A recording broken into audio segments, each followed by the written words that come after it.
L'aloe vera est considérée depuis des millénaires comme une plante médicinale mythique. Déjà, les Aztèques l'utilisaient comme remède miracle contre beaucoup de maladies. Dans la médecine populaire, elle est connue pour ses propriétés désintoxicantes, purifiantes, dégraissantes et désacidifiantes. Aujourd'hui, on sait également qu'elle exerce une influence positive à la fois sur le taux de sucre et le taux de graisse dans le sang, par exemple le cholestérol. Mais il faut préciser qu'il existe différentes sortes d'aloe vera. La véritable aloe vera, l'aloe barbadensis, est un lys du désert et est cultivée dans les régions sèches, notamment en Amérique centrale et en Amérique du Sud.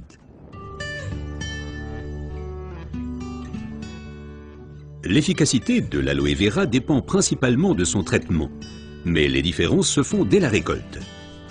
Pour éviter d'abîmer la plante, les feuilles doivent être coupées à la main. Comme la pellicule supérieure de la feuille contient de l'aloïne toxique qui protège la plante contre les animaux et a un effet laxatif pour l'être humain, il faut bien séparer l'enveloppe du gel intérieur. Le gel est du reste l'élément le plus précieux de l'aloe vera. Il contient à lui seul plus de 150 composants importants et bénéfiques pour la santé tels que vitamines, enzymes, polysaccharides et oligoéléments.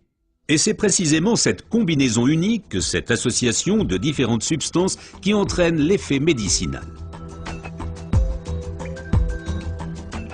L'un des composants les plus importants est l'acémanal.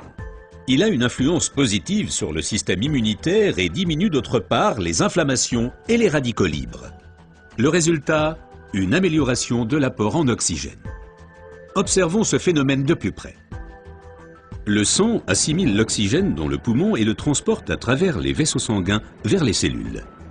Les gros vaisseaux se divisent et deviennent de plus en plus petits pour devenir enfin des vaisseaux capillaires. Les capillaires sont les plus petits vaisseaux sanguins. C'est là qu'a lieu le transfert de l'oxygène du vaisseau sanguin vers les cellules.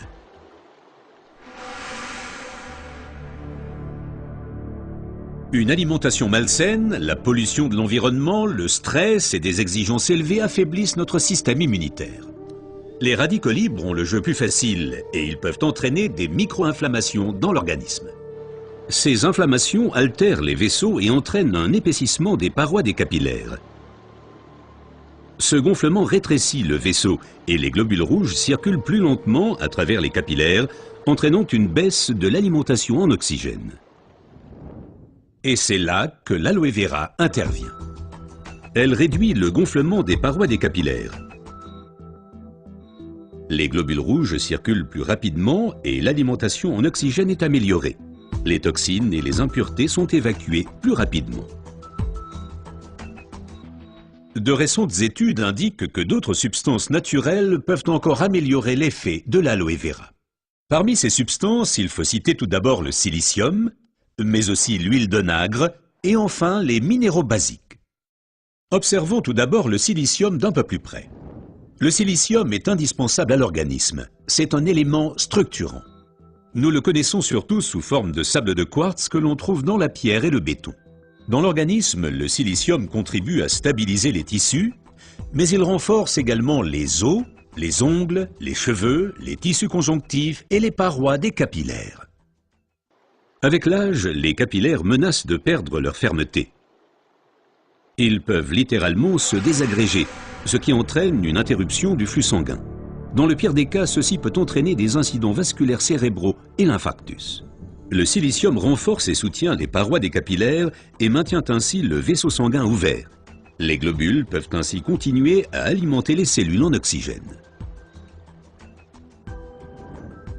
Mais le corps humain ne peut pas s'alimenter en silicium sous sa forme d'origine qu'est le sable de quartz. Toutefois, la nature offre des alternatives, et notamment une source végétale idéale, l'ortie. Car elle est riche en silicium naturel, mieux assimilable par l'être humain.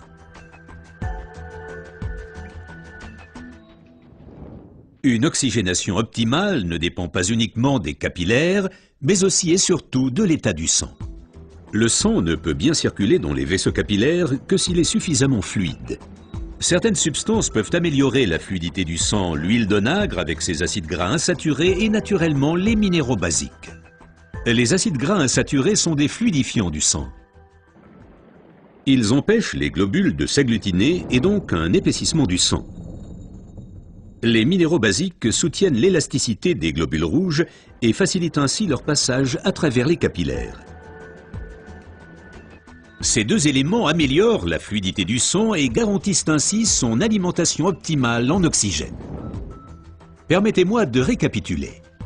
Une oxygénation satisfaisante de nos cellules est une condition importante de notre santé et permet également de prévenir les maladies graves. L'aloe vera et son effet décongestionnant améliorent l'oxygénation. Le silicium renforce les parois des capillaires et garde le vaisseau sanguin ouvert. Cet effet est renforcé par l'huile d'onagre et aussi par les minéraux basiques. Ce que la médecine populaire savait depuis longtemps est maintenant confirmé par la recherche moderne.